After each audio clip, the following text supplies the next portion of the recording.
Right, so Kyle's Camaro has returned. It came in on the hook today. Oh, on flatbed, but you know what I mean. Stone, flat, dead. No power, nothing. Nothing.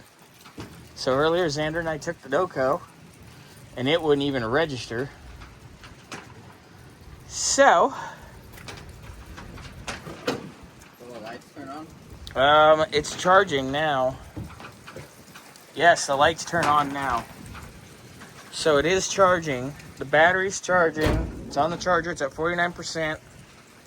We're going to leave it on charger tonight, let it float, and in the morning we'll check it, but the lights did come on.